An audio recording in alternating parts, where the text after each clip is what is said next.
You made a demo of the title song, 1111, and at first you didn't want to send it to him. Yeah. Why were you so... Because I don't know, because I'm weird.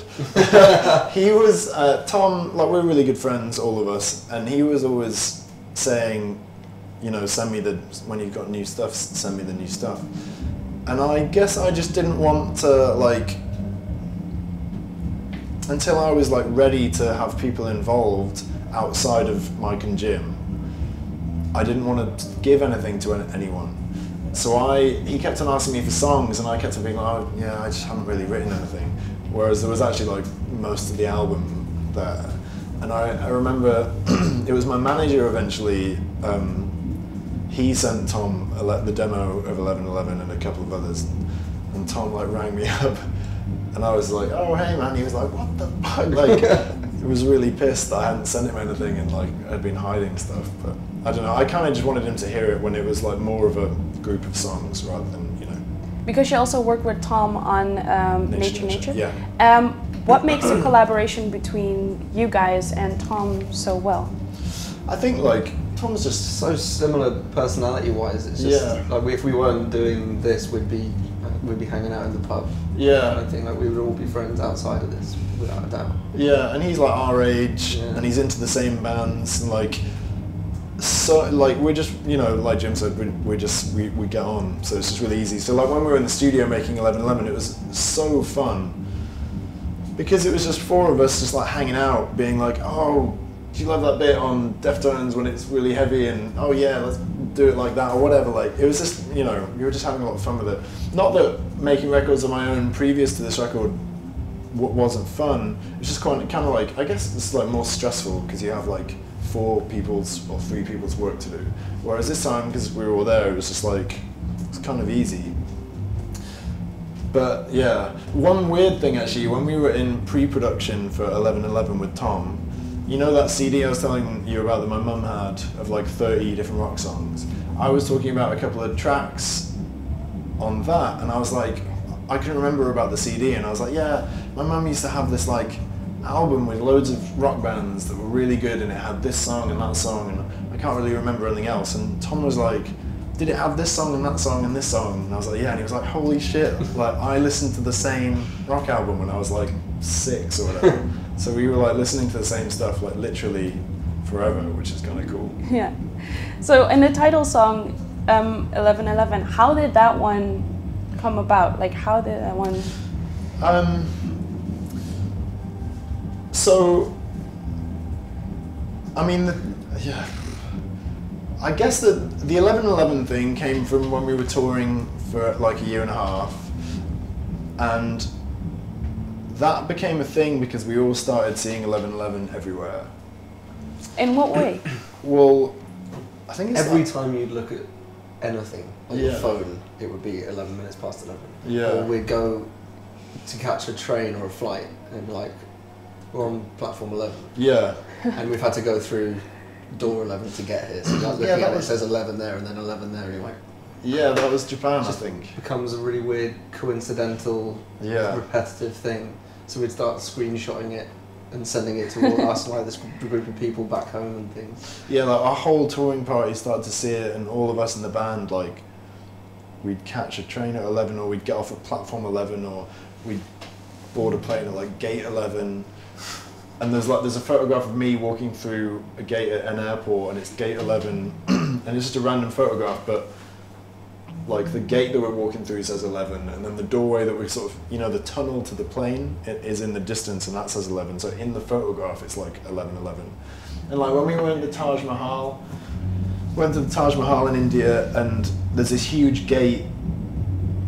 Weirdly, we arrived at 1111, which was weird. We were like, oh shit, it's 1111. Anyway, there's this huge gate that you go through. When you go through the gate, it's this massive thing, and you can see the Taj Mahal about 1,000 meters away or whatever in the distance, which is really beautiful.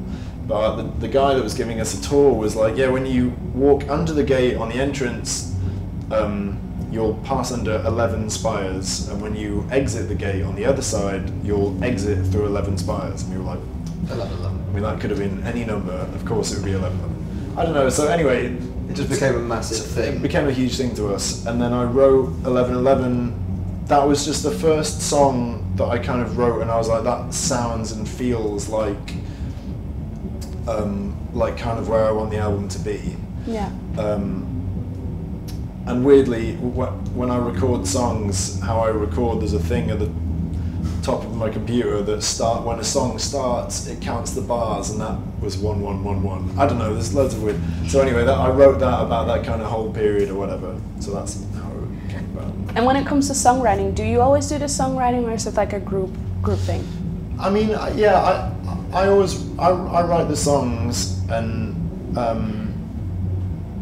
you bring them to us kind of near enough, and then we'll run through it in a room, and I think then things start maybe showing themselves. Maybe swap that bit round. So I think we get stuck in on the arrangement side of things. But sometimes a song will happen very quickly and it just works, and I'll send it to the guys, and they'll be like, "This is awesome."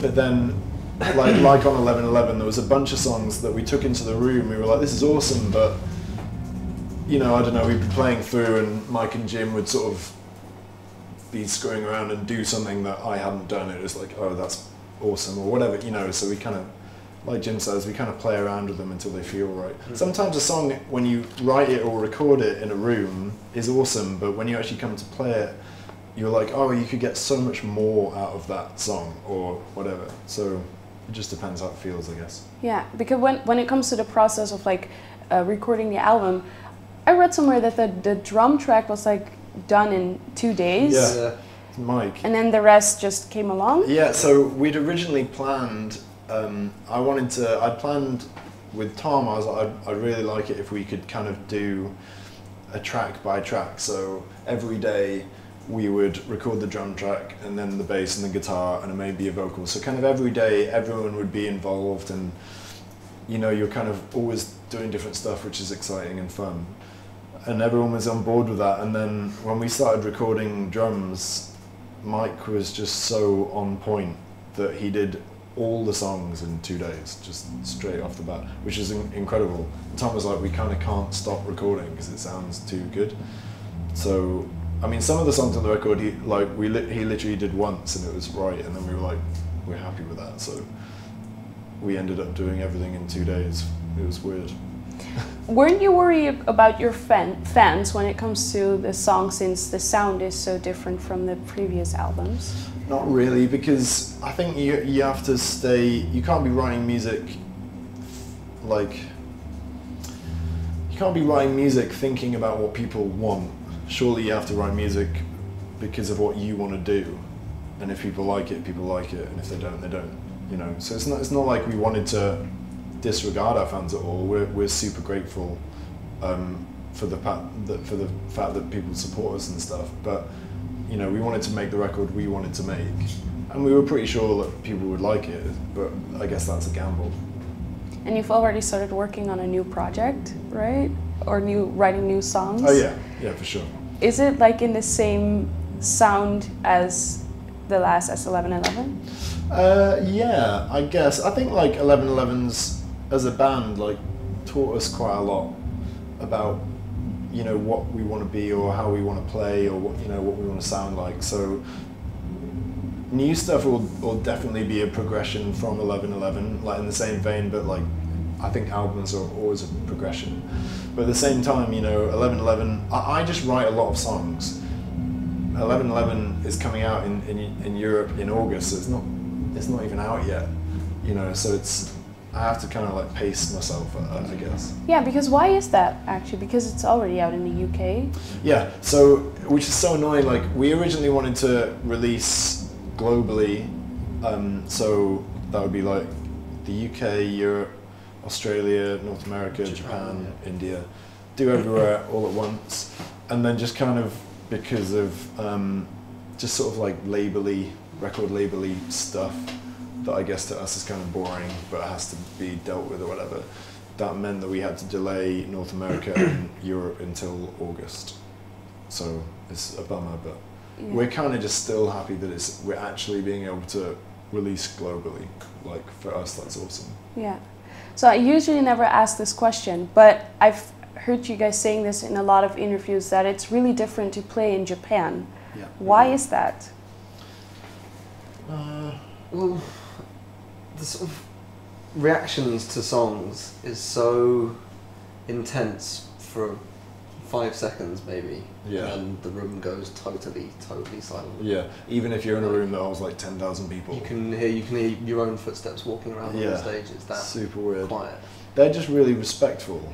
Yeah. Like, I think the Japanese is really respectful, so they like, if they love your band, they really love your band, and they're super supportive and really nice people, and like they always bring us gifts and stuff, which blows our mind. But yeah, like how people watch a show is like, if one person if you say whatever, like hey, everybody will say hey, or if one person starts doing something, everybody will do that. Yeah, we watched a band play to maybe 8,000 people. Yeah. And they'd all be doing the same kind of move in the crowd. Everybody. And then someone would start waving a towel, and then everyone would start waving a towel. We were just watching down on this thing that was like... Yeah, it was really weird. Choreographed. Yeah. It was amazing. Like 8,000 people all swinging a towel. It was like, what is happening? And like, yeah, I don't know. And yeah, speaking of live shows, because you just said that you really wanted to capture the live feel and energy when it comes to your sound. Is that also the way you create your songs, that you keep the live sessions in mind? Like how I write songs, do I think about how it will be live? Yeah, definitely. More than I used to, I think. Why is that? I think just because I think that's me growing as a songwriter, I guess, and we've played so many shows now. I guess I know what feels really good to play when it's live, or like I can sort of imagine a moment like happening on stage that we would really enjoy, or the crowd would really enjoy, you know, and I kind of like that. So I definitely write with how does a song translate to someone listening to it, and also how does a song translate, you know, if you're like right there, like how does it feel to watch it or whatever. So I definitely think about that. Any plans for the near future? Lots of touring. Yeah, loads of touring. Got some festivals over the summer. Yeah. And then we're in the States at the end of the summer. Yeah. Yeah, I think like because we're releasing 11/11 now in Europe and America, I think we're just going to be touring the hell out of that in Europe and America, which is awesome for us. Because do you now already play songs off the 11/11 album? Yes, yeah. I mean, yeah, we do, just because we like it. So I guess like, yeah, I guess we are playing songs that people maybe haven't heard over here.